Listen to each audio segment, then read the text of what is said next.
This is the Critical Therapy Antidote podcast with your hosts, Jaco van Sale and Christine Stephen.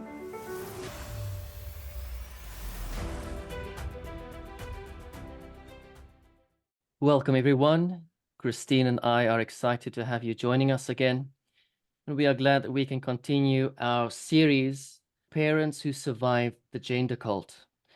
And again, due to the sensitivity of the matter and due to the need to protect some of the identities, we decided to use pseudonyms. So we're delighted to have as our guest today, Dee. Dee is from one of the Carolina states. And we are really excited to have you with us, Dee. Oh, thank you. Thank you for having me. We understand and appreciate that this is a difficult journey, and we're really interested to hear from you what your journey was like. So how about you start by giving us a bit of a background, and then we dive right in. Sure. So it really is important for me to start with the fact that my husband and I have been married for 28 years, and we have two beautiful daughters who we adopted from China. And when the oldest was placed in my arms, she was 13 months old. She couldn't cry, she couldn't crawl, and she couldn't hold a bottle. And when I brought her home and had her examined by a specialist in New York City, she diagnosed her not only with rickets, but as a failure to thrive, and essentially said that we got to my daughter just in time. The doctor didn't think she would have lived another month. The following years were filled with night terrors and flashbacks. One of them was so vivid that she refused to sleep in her bedroom for about 3 months. She was not even 4 years old at the time. But we happened to be in a Chinese restaurant that looked authentically Chinese. And she zoned out and started shaking and crying and saying that's where they put the beds for the new babies. So the rest of her childhood seemed somewhat unremarkable. She went to a small school, Christian school, did very well academically there, and then ended up in an extremely large public high school, over 2,400 kids there, and became very socially awkward and fell into a friend group that initially, at first blush, seemed like a nice group of girls. And then one by one, they dropped away and left her with this one quirky girl who exerted quite amount of influence over her. And the first time I met the kid, the hair on my neck went up. It's just something about this kid that just didn't resonate well with me. And as it turns out, that is the girl who took my daughter down the rabbit hole in a very short period of time. And so it started when she was 15, at the beginning of the summer of 2019. She had gone to some pride event at the high school. And by the way, I'm a lifelong Democrat. I'm just going to put it out there. Okay? Yeah. Lifelong Democrat. And came home from a pride event and announced that she was bisexual at the dinner table in front of her then 9-year-old sister, who wanted to know what that was. And I said, well, I tried to keep it light. I said, somebody who likes boys and girls. And then my 9-year-old declared she was bisexual. And then a few weeks later, my daughter came out as lesbian. And we said, that's fine. Love is love. Call one of your aunt. We have gay relatives. And then just a few weeks later, she was trans. And she went from boy crazy bikini clad at the beginning of the summer to hoodie wearing in 95-degree weather at the pool. And then that's when her mental health really started plummeting. And we found a therapist that we thought could help, but we ended up having to take her to the suicide unit. They discharged her the next day and thought that her issues were related to her adoptee status and that she was just being somewhat, they called it a chameleon complex. She was trying on these different personas. So we didn't think that therapist was a good fit. And so we went to another one, and she told us that she wouldn't affirm and she was going to help her out. And we realized in about 2 months or so that this woman thought she had a unicorn. I also took her to the pediatrician. By then she's wearing a binder, and we found out her friend had given it to her.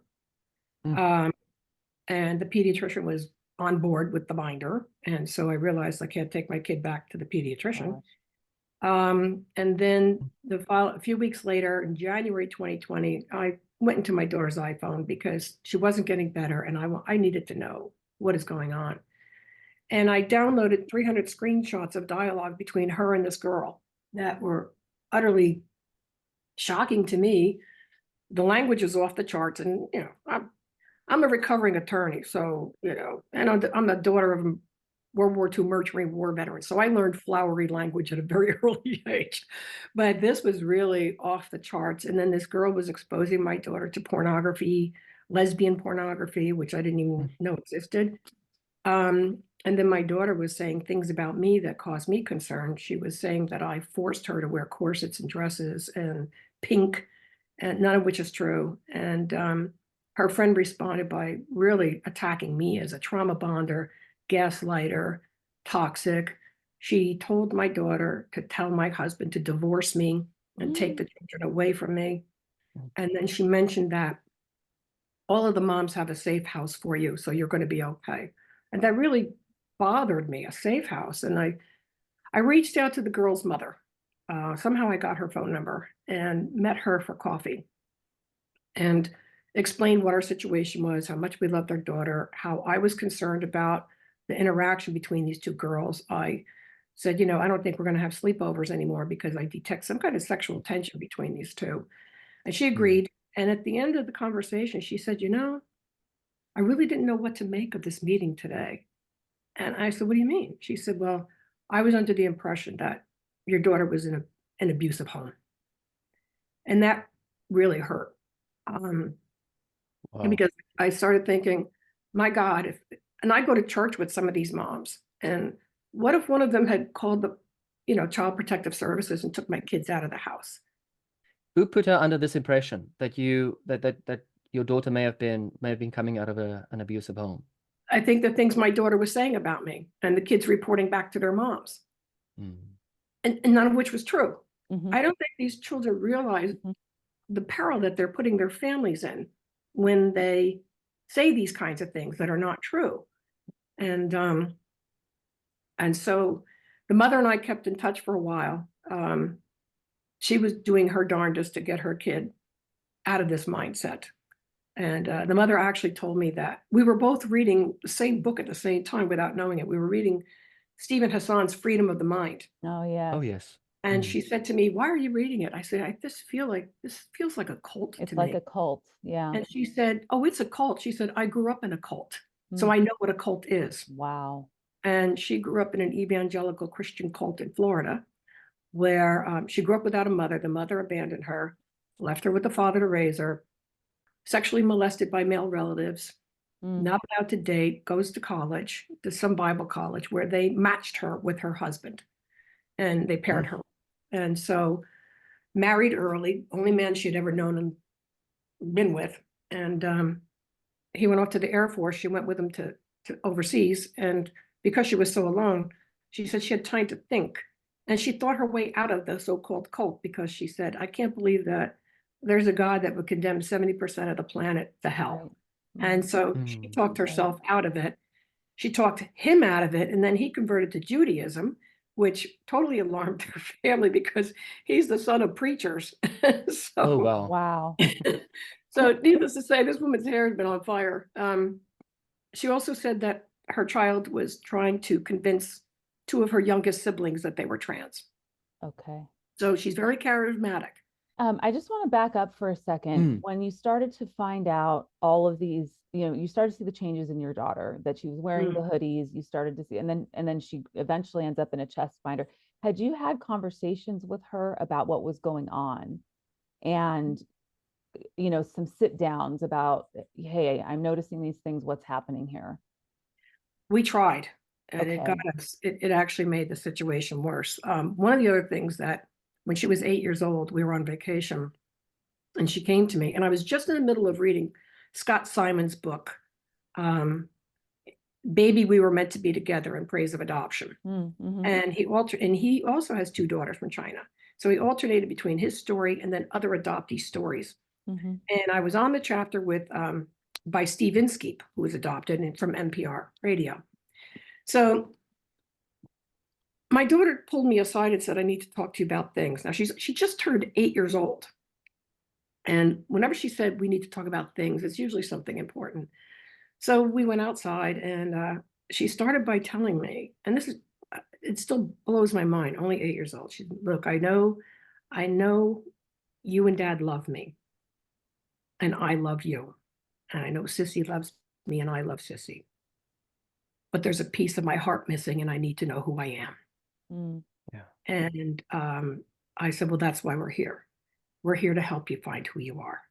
And, thank you for sharing. And I read the book an hour later, and Steve Inskeep actually said, I felt like there was a piece of my heart missing. Mm. Adoptee. So that was powerful. Mm. Well, when we first started sitting down with her to talk to her about why do you feel this way? She said, when I was 8 years old, I knew I was trans. That's why I needed to find myself. So she took that story Wow. and co-opted it for that purpose. Mm-hmm. Changed her whole life story. Just, and the thing is, I've kept a notebook over the years of just things I've noticed about the kids or things we've done. So, I was there too. Mm-hmm.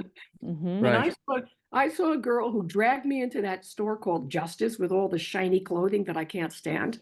Dragged me in there to buy all this stuff that lights up, So, and I also I was, as an attorney and a litigator, I'm no shrinking violet, all right? Because Right.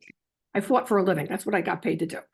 And but I also didn't like gender conformity. And in the early 90s, I was the first woman to wear a pantsuit to the office. You would have thought I shot somebody's dog. Okay. So it was just, they were outraged. And I had shoulder pads because they were big in those days. So, Right. but any event, we tried to sit down with her and it just was counterproductive. She dug in deeper. Mm-hmm. And then COVID hit. Oh, and by then, so just started in the summer 2019.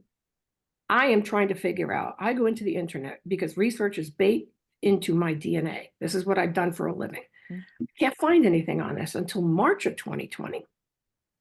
And there was Lisa Littman's study. And that was the moment for me. I also had to return to a behavioral development center. My daughter was having suicidal ideation again. So I brought her in, and that's when they popped the old, do you want a dead daughter or living son on me? My gosh. So I'm not originally from the South. I'm a Northeasterner, and we're a little more blunt than maybe some, down here. And I just said to them, you're not going to pull that emotional blackmail bullshit on me. Wow. And I'm taking my kid out of here. So you spotted it right away and knew exactly what it is they were trying to do. Yeah. And then they gave me a hard time about taking her out of there. And they made me sit with a patient advocate who wanted me to, quote unquote, get with the program. So I realized I'm not going to get my kid out of here. All right. And so finally I softened. I did my best Oscar-winning performance where I said, oh, now I see what you're saying. Yes, there is another way of looking at it. And thank you. I really thank you for caring so much. And then they let me take her out of there. And what were you really thinking in that moment? I hate you people. I hate you. You are trying to kill my child. Yeah. And we had a third therapist who promised that she would not affirm. And she did it on the first visit. And the way I found out is she accidentally emailed my daughter to my email address and called her by the male name. So that was the end of that. Yeah. And then I met Sasha Ayad. And we had a consult with her. And then she introduced me to Stella O'Malley, a Jet Spec. And then by then I found a psychologist who specialized in anorexia and body dysmorphia. Yes. And so I thought that would be a good fit. And it has been a good fit. My daughter's been treated since April of 2020 with this same psychologist who has diagnosed her with pre-adoption trauma and most recently with borderline personality disorder. Yes, that fits. Yeah, that makes sense. So let's start from the beginning. So there was some severe abandonment and attachment impairment issues around your daughter, right? Yeah. Some developmental delays. It is a miracle that she that she grew up to be relatively functioning, especially cognitively functioning. Because with such developmental delays, we sometimes see that the emotions encroach so much on the person's functioning that even their cognition starts suffering under the emotional, depressive, anxious state that Right. they find themselves in. And you said that she was socially awkward. I mean, she's ticking the boxes. Socially awkward, right? Yep. Yeah. We think it is just a small thing, but there is a lot of emotional stamina, emotional energy, agility that goes into adapting socially. It makes sense why someone with severe emotional and developmental impairments would find it difficult to adapt socially. Makes sense. It does. And yeah, and then they usually find the odd one out. And isn't it interesting that what you were accused of being the trauma bonder, that other kid was actually doing with your daughter? Yeah. Exactly. Right. Yeah. When she came out as trans, did she come out scripted? Because that was also one of the hallmarks according to the Littman study. It's almost as if they have their argument ready. Yes, and she's very intelligent, and so and she's a good learner. And she learned the script. She had it down. You know, I've always felt this way, and What was your reaction to her when she first sat you down and shared that? I didn't react well. I reacted just, you know, this is not you. You need to take some time to think about this. Mhm. And then she said, I just want to put everything on pause. And I didn't know what a puberty blocker was at the time. Ah, I see. But there was another friend in her group a year ahead who I think, oh, well, first of all, I didn't know who this friend was, but my daughter said there's a boy that wants me to go to a party with him. And I thought, well, okay, this is back in 2019. I'd like to talk to the boy's mother. I'd like to know more about the boy. So I talked to the boy's mother, and the boy's mother said, no, he's no, and you know, he's fine, and he's fine taking her, and we'll bring her to the party. We'll bring her home. I said, okay, we're going to be out to dinner tonight. Why don't you meet us at the restaurant? And so we're at the restaurant, and the boy came in, and the boy was not a boy. The boy was a girl on testosterone. And so I'm sure some of the education came from that too. And that boy was barely 16. So something tells me that puberty blockers were also part of that landscape. So the pause thing, you know, and we realized, and once she was into therapy, we realized we couldn't have a productive conversation on the subject. And so we decided to focus on non-gender things and her academic performance and talents, capabilities, all of that, to try to just not talk about it. And at the same time COVID hit, Sasha had recommended that we read a book called Parents Hold On to Your Kids. Oh yeah. By Gordon Neufeld, I think it was. Yeah. And, Yes. it's a good book. I not only read it, but I downloaded it on Audible, and I take a morning meditation walk and I listen to it. And I really love the chapter on reclaiming your child. And that's sort of what we're all looking for at the end of the day. And it worked. I mean, I'm almost thankful for COVID because she's stuck in the house with me. Wow. And who's going to feed you? And who's going to drive you wherever you have to go? Right. And so what I did, rightly or wrongly, I had to pretend this was not my child, that this was an exchange student. We've hosted exchange students over the years, and they come to us and they're frightened. They come from halfway across the world. They don't know who we are. And so eye contact and smiling and just different gestures help them to trust me. And it worked. I mean, I still keep in touch with some of these kids. So I did that with her over that summer of 2020. And by the end of the summer, I got a hug finally that I had in a long, long time. Wow. So I call that a win. Yeah. She was still firmly entrenched, but I reclaimed her. And Neufeld's book is so powerful. He talks about the immature usurper. And that's what this kid, my daughter's friend, was an immature usurper, trying to mother her. At one point in the text, my daughter said, my mom's going to take the binder away. And this girl says, oh, no, she won't. You give it back to me. I'll hold it for you.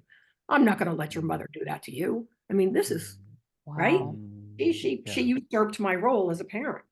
And then I found out in the summer of 2020, in August, my daughter was also in a regionally renowned choral group. And because of COVID, they weren't going to be able to do the regular performance of whatever, Les Mis or whatever, but they were going to have some kind of performance, they hoped. So they had to go get fitted for costumes in August of 2020. So I drove her there, and she's saying to me, you don't need to go in with me. You don't need to go in with me. And I said, oh, yeah, I do, because I want to know what the protocols are. I want to make sure you're going to be safe and you're not going to get sick. And I went in and I asked under her name, and they did not have her name. They had a boy's name next to her last name. And I said, do you have a pencil? I scratched it out, wrote the name in. But unbeknownst to me, she had gone into the male fitting room to get fitted for male costumes. So the school was supporting this, because we've talked to so many parents, and the schools have seemed to play a very important role. They were on it, but they were on it. I marched right back in there and got a meeting with the guidance counselor, the assistant principal, all of the teachers. And I said, she is vulnerable. She's going through an identity crisis. And you don't have the training that I understand it takes to socially transition a child. You are not doctors, you are teachers. And they said they wanted to compromise. So I couldn't even insist as a parent that they call her by her name. They wanted to compromise so that they could continue the rapport they had with her. So we said, call her by her last name. People call me by my maiden name. And so they said, okay. I just didn't like the fact that I had to compromise when it came to my kid. And, but I got to tell you, when she found out, she blew the roof off the house. I mean, I've never seen her so angry. Yeah. And my husband wrote her a beautiful letter telling her that how much we loved her, and that as parents, we may not always get it right, but we're motivated by love. And that we felt that it was in her best interest to take this approach. Wow. And, Wow. and it softened it. It did soften it to a certain extent. It really did. Look, it can be very, very difficult, isn't it? Yeah. Let me tell you, if you were a softer parent, she would have run circles around you. You would have lost her. Limitations are absolutely crucial here. And one of the things I do is I onboard parents for a parent support group of parents who are going through this. And I tell them that, especially if you have a kid with BPD, they're very good at manipulating. You have to set boundaries, and you have to stick with them. Yes. The most important. And there's some things you're going to have to, okay, how she dresses, whatever. I can't control that. And she's in college now. I can't control that. But we can control certain things, like nobody's doing drugs in this house. And that's the rule. And so I tell parents, figure out what limitations are really important and stick to them. The kids need limitations. They need boundaries. Yes, they do. Of course. They need. And at the same time, they're trying to individuate. And I get that.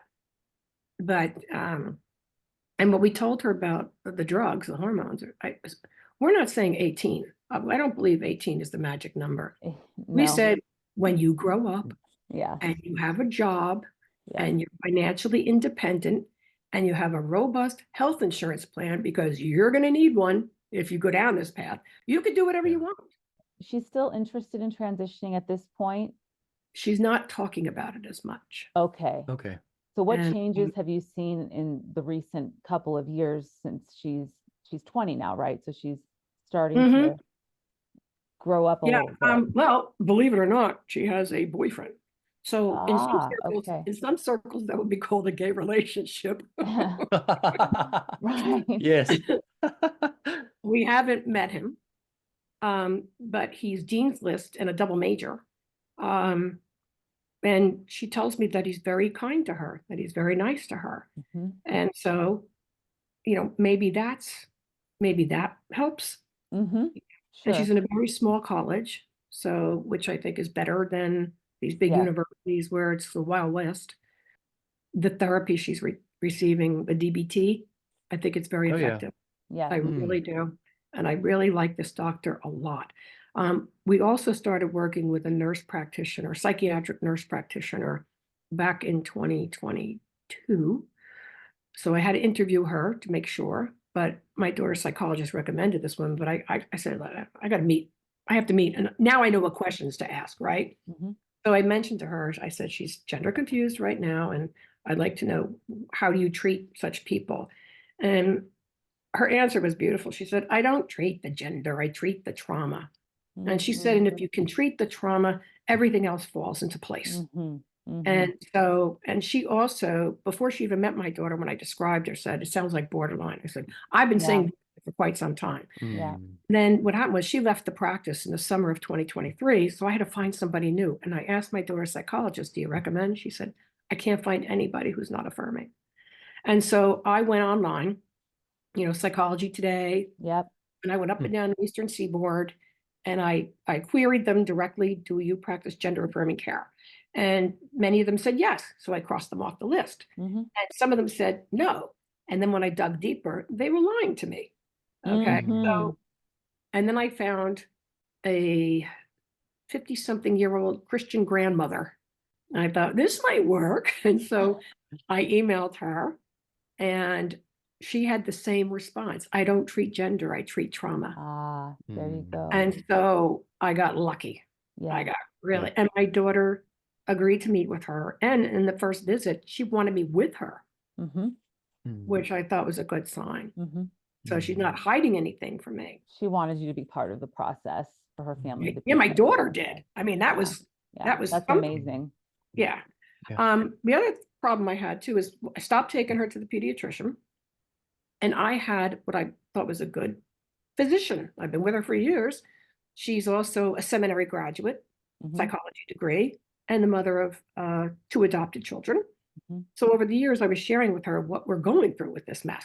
And she said, nobody's born in the wrong body.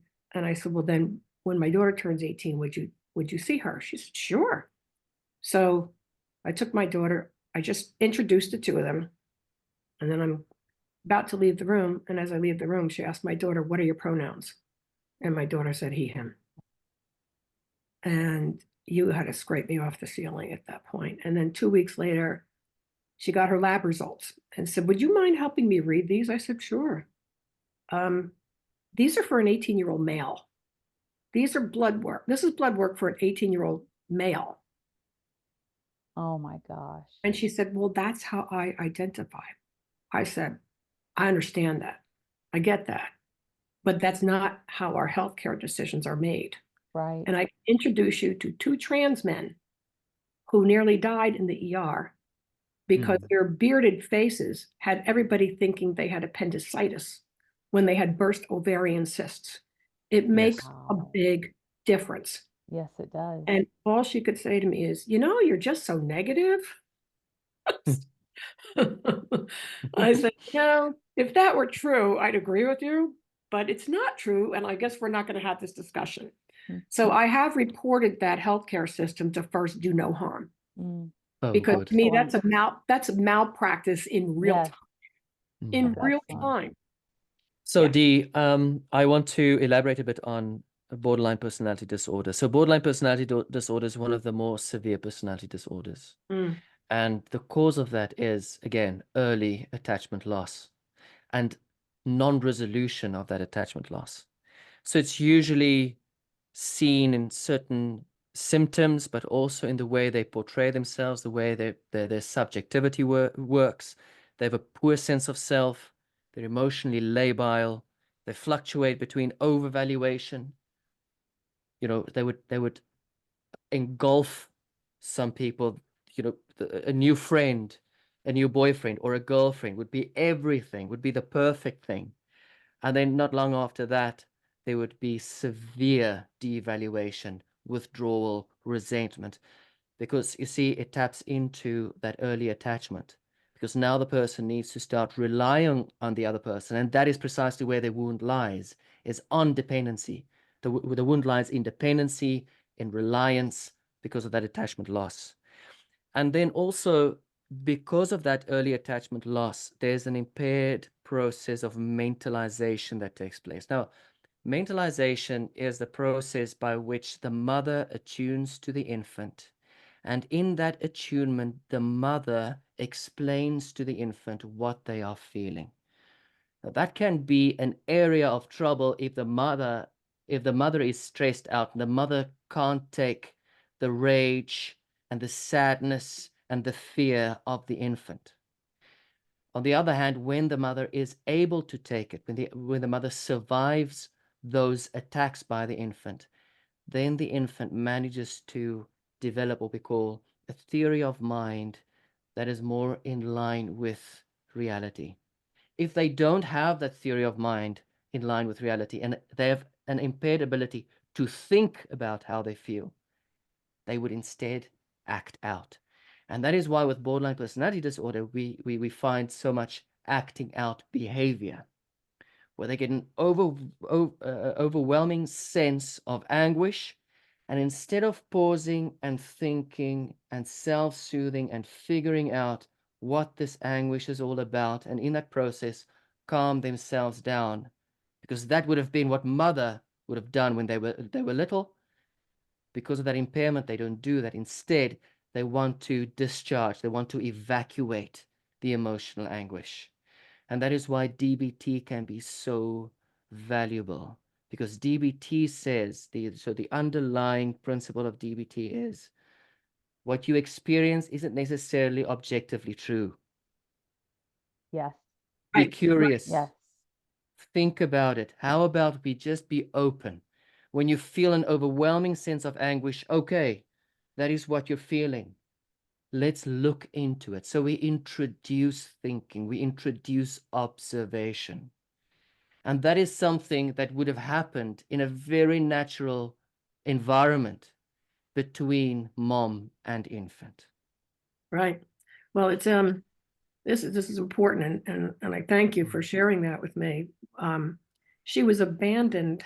Well, she was found at 13 days old in a city, and I worked with there's an expert on Chinese adoptees who opined that she had probably been trafficked. Oh, And no. it turns out that the province that we got her in was at the hub of a baby trafficking scandal the very Oh, year we brought wow. her home.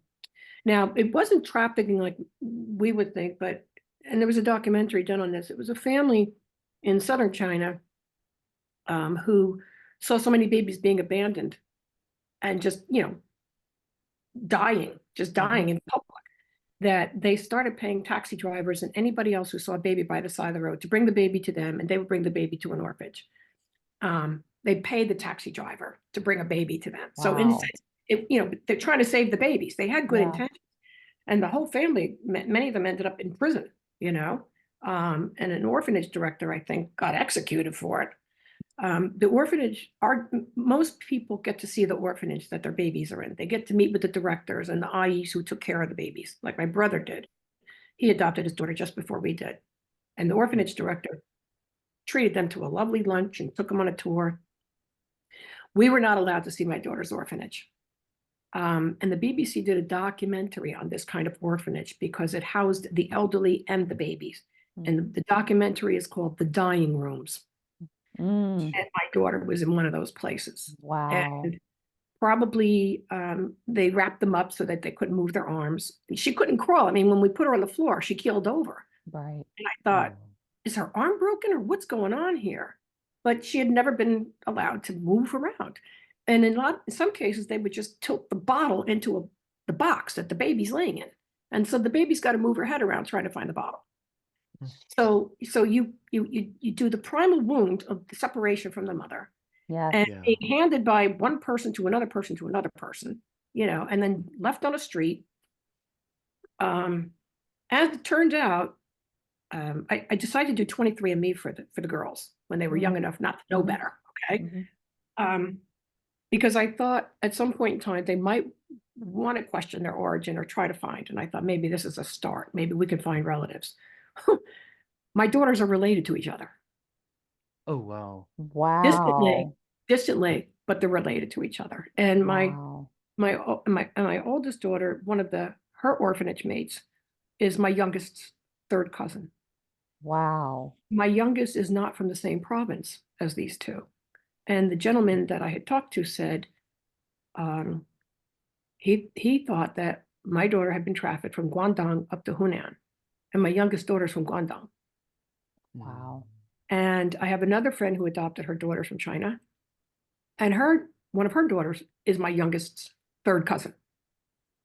And another girl I found on 23andMe right here in the Carolinas, also adopted from Guangdong, is my youngest's third cousin. That is amazing. I can't find anybody related to my oldest one. They're in Laos, they're in Vietnam, they're in the Philippines. And I'm working with an organization over there to try to find the family, because there are families looking for their children too. And it's going to be harder for my oldest because her umbilical cord is a home job. My youngest was abandoned outside the hospital at a day old. She was born with hepatitis B. So there's a record of her birth. There's no record of my oldest daughter's birth. But they said that because these two are related to each other, we can sort of reverse engineer, start with what we know and work our way back. And so that's, I talked to my daughter about that during COVID. Well, she actually talked to me during COVID about how she wanted to go back to China. And I always wanted to take her back. And I said, of course, we'll go back whenever you want, whenever COVID lifts. And why do you want to go back? What is it that you want to see? She said, I want to see where I was found. And a documentary came out a month later called Found. Wow. And it's about 3 Chinese adoptees who go to China in search of their families, and 3 Chinese families in search of their daughters. Wow. So powerful stuff. And I said to her, would you like me to help you find? She said, yes. I don't think I'm ready to know whether I was abandoned because I was a girl, or whether they had to abandon me because they had too many kids. I'm not ready. I said, that's okay. That there's no timeline. There's no deadline for you to be willing to learn that. Would you like me to start the process? And she said, yes. So it's not going to be easy. But one of my friend's daughters did find her birth family. And her story was that they had too many kids and the government was cracking down. And so an uncle took the baby, and he thought he had parents for the baby, but they sold the baby, and the family was devastated. So they're reunited, but they were trauma on all levels. But I feel that, and my daughter also has this little scratch on her back, like somebody took their fingernail. I feel like the mother did not want to give her up. I always had that feeling. And the next day after they put her in my arms, we had to go back to the building to do paperwork, and I'm holding her, and she's got her hands around my arms, and the ayi who had handed her to me the day before came up and said something to her in Chinese, and my daughter took her fingers and dug those little fingers into the back of my arm as though she thought she was going to get taken away from me. Wow. Just hung on. Now, she didn't cry. It took her almost 2 weeks to cry. Took 11 days to hold the bottle, Wow. But I look back on this, as I was living through it, I didn't give it much thought. But when I reflected back, wow, she dug her little tiny fingers into my arm. Isn't it interesting how, and the literature shows it, that even with such severe and deep attachment loss, repair is possible. And that's why I said, had you been a softer parent, this would have been a different story. And remember, even in very, let's call it, natural circumstances, the infant would attack the parent because the parent wouldn't always be on time, perfectly aligning with the infant's needs, and the parent needs to survive it. Now, such attachment loss, just imagine the anguish and the fear and the aggression, the resentment that's still left deep in her soul. And her attacks on you and even on herself, because that is what gender dysphoria as part of the body dysmorphic or body image disorders is. It's an attack on the self. And it's presented, again, like all the other body dysmorphic disorders, it is presented as the cause of their distress. But it is not the cause of their distress. The cause of their distress is unconscious. And this is an attempt to make sense. It's an attempt to find a cause that resembles something that feels like it's hurt. And if I can only get rid of this, or if I can change this that is hurt, maybe I can feel better. You know, it's hardly ever the case. The cause is somewhere else. And I mean, resolving the internal anguish by changing gender would be as ineffective as giving liposuction to an anorexic patient. Right. Interestingly, I attended a webinar, I think it was in 2020. I became a radical feminist overnight when when this happened. And I joined a group called Over It. They're over in the Netherlands, and they had some webinar. It went on for a couple of hours, but one of their professors from the university said that the first wave of girls to identify as trans were Chinese adoptees. Wow. Followed That says by a lot. followed by girls on the autism spectrum. So I called our adoption agency, and I spoke to the gentleman there, elderly Chinese man. And I said, am I the only mother with her hair on fire? I mean, is anybody else? He started crying, and he said, this has to stop. I said, what do you mean? He said, all of these girls, they're changing. And he said, one of them, she was in law school and she transitioned, and then she killed herself. Yeah. And he was beside himself. And so they don't feel better afterwards. No. Transitioning does not resolve the actual issue. Yeah, that's right. Well, that's a Swedish study that said 30 years, you know, they studied them and said it was a 19-fold increase in suicide. Precisely. How did this affect your family life? Because that's another kind of component, as we've talked to parents, that it's not just the child and the parent who's dealing with it. There's a whole family structure there. And that's an excellent question. So our youngest has been traumatized by this. Okay. She was only 9 when the train left the station, and she was very vocal about not liking it. When is this going to stop? To the point where she didn't want to be seen with her sister in public. Wow. Mom, she's embarrassing me. I don't want my friends to see her. And then another time I was out in the mountains with some moms that are going through this. We were working on legislation, believe it or not, to present to one of the states. And my little one called me in the middle of the night, and she said that my oldest had worked all day and wanted to just hang out and watch TV with her, but that she was wearing boys' underwear. And my little one said, I don't want to see it because I know what goes underneath boys' underwear. You know, she's little. And I was on the phone with her for about an hour trying to calm her down. And so my husband had to sit down at my door because I wasn't home, and he had to talk to her and say to her, you know, knock it off. Stop doing this to your sister. Right? She can't understand it. She doesn't understand it.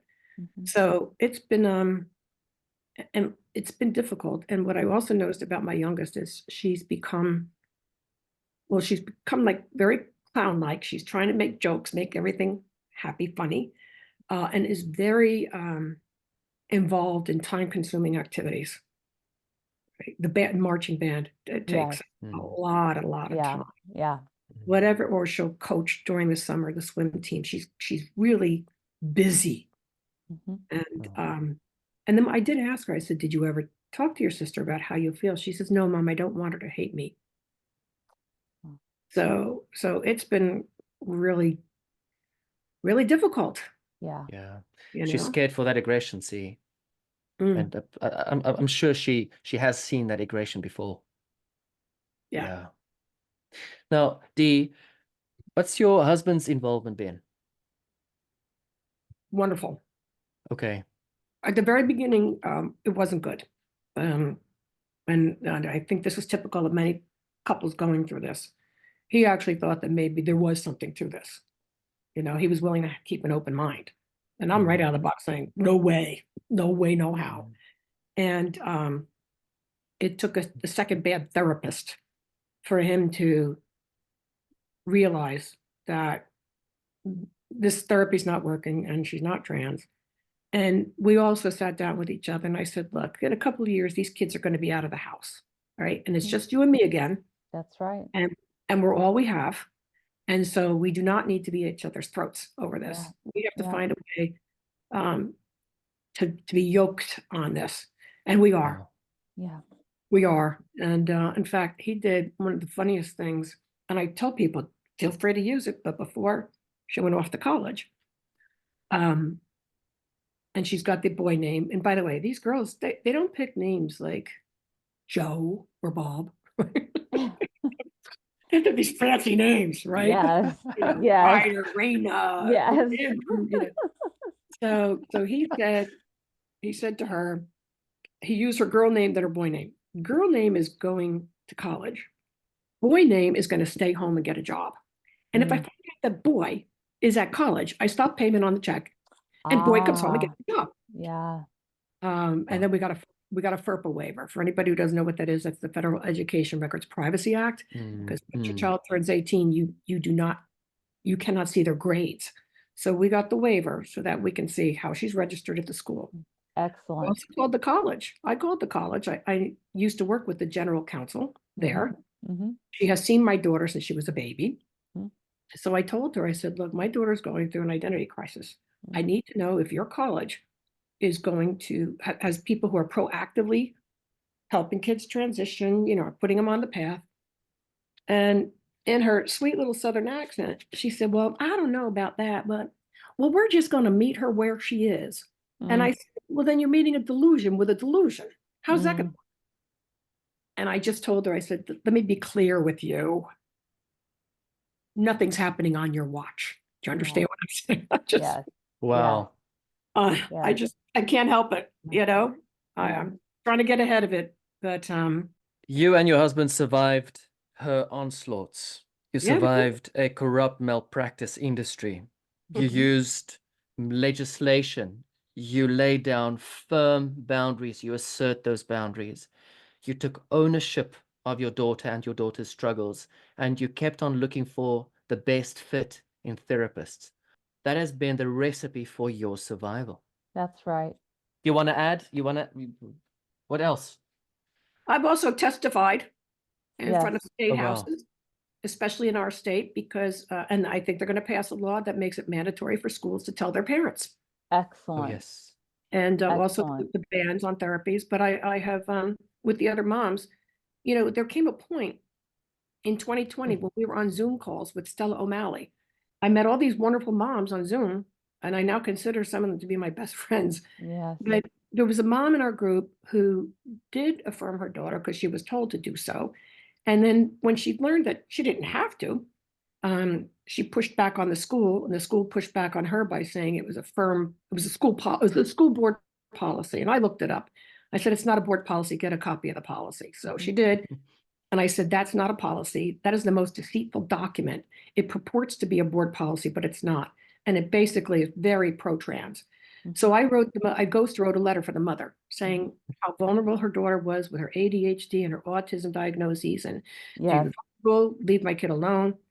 She got a meeting with this person and they backed off. And that's when I stopped crying and I got really angry. And I thought, I need to do something more with this law degree. I really have to leverage whatever I can. So another thing I did was help work on a complaint that was filed with the FTC against a plastic surgeon in Florida who uses TikTok and Instagram to market mastectomies of healthy breasts to little girls, because my daughter had been following her and she actually counseled my daughter on how she could use gel testosterone if she didn't like shots. Oh my gosh. All right. So for me, it was personal. Absolutely. Personal. Also helped to work. We were approached by a former FDA lawyer who put together, and we worked on it for about a couple of months on a citizen petition calling for the systematic review of the off-label prescription of puberty blockers for children. We filed that in September, and it's open for public comment. And in the first 2 weeks, it already had 300 comments. Wow. So I'm very, very busy. And then we also just launched, one of the moms just launched a group called Democrats for an Informed Approach to Gender. So we are di-ag.org. And we're attracting Democrats who are trying to figure out Yes. how the horse got out of the barn, you know? Yeah. So it's been Look, a very busy 4 to 5 years for me, the home front, and then just getting out there and trying to put a stop to this. And of course, I'm involved in GenSpect, and now we have the WPATH files. Yes. Yes. Yes. So What is single most important piece of advice you would give to a parent now, having been through all of this and continuing to go through all of this? What would you say to a parent who's just starting off with this issue in their family? learn as much as you can and listen to your gut. And don't let anybody tell you. And don't be dissuaded by the family members who disagree with you, who challenge you, who tell you it's your fault or you need to get with the program. Listen to your gut and educate yourself as much as possible, because when you're armed with the facts, Yeah. Beautiful. you're more comfortable combating the criticism. Yeah. Absolutely. Look, it's one thing to anger the mama bears. It is it's a different game when some of those mama bears are lawyers and advocates, eh? Yes. Then you're in big trouble. Indeed. This has been incredible. What a story of survival. I would even say a story of resilience, not just survival, but actual resilience. Absolutely. Yeah. And that's pretty incredible. It's the hardest thing, I think, that a parent can go through these days. Yeah. You know, we've had trends like my older brother. He was in the hippie era and sex and drugs and rock and roll, and that put a strain on my parents' marriage. This is different though. This has more irreversible consequences. That's right. Collateral damage. That's right. And my daughter's, those two friends, the one who was the boy, has had a mastectomy, went off to college, crashed and burned, came home, is now non-binary. Oh, the other friend is estranged from her family, is on testosterone, and had a mastectomy in August, and is now in a wheelchair. My So God. we're hearing more and more stories of girls in wheelchairs because the muscle mass too heavy, the binding, the compromised skeletal structure, all of that. It's not going to end well. No. It's not going to end well. No. Look, this is a completely different monster we're fighting. In the past, sex, drugs, and rock and roll was a lifestyle that almost everybody had a consensus on was a harmful lifestyle, and people dissuade and discourage people from entering that lifestyle. That is not the case with this trans issue. This trans issue is a very perverse enterprise where something that is harmful is presented as something that's glorious. I mean, some of those slogans like trans joy. I mean, there's nothing joyous about being trans. It is deeply, deeply depressing. There's a lot of anxiety and anguish associated with it. It is just, that is gaslighting for you, if you wanted an example of gaslighting. Right. I agree. Dee, I'm wishing you all the best, and thank you very, very much for this interview. Thank you both for having me and for listening and for doing the work that you do. We really, as parents, we appreciate more and more people like you coming out and being brave and courageous about doing so because of the fields that you're in and how captured they are. Yes. Right? Yes, absolutely. Look, it's our pleasure. Courage is contagious. Yes, courage is contagious. So take care. Thank you very much. so much.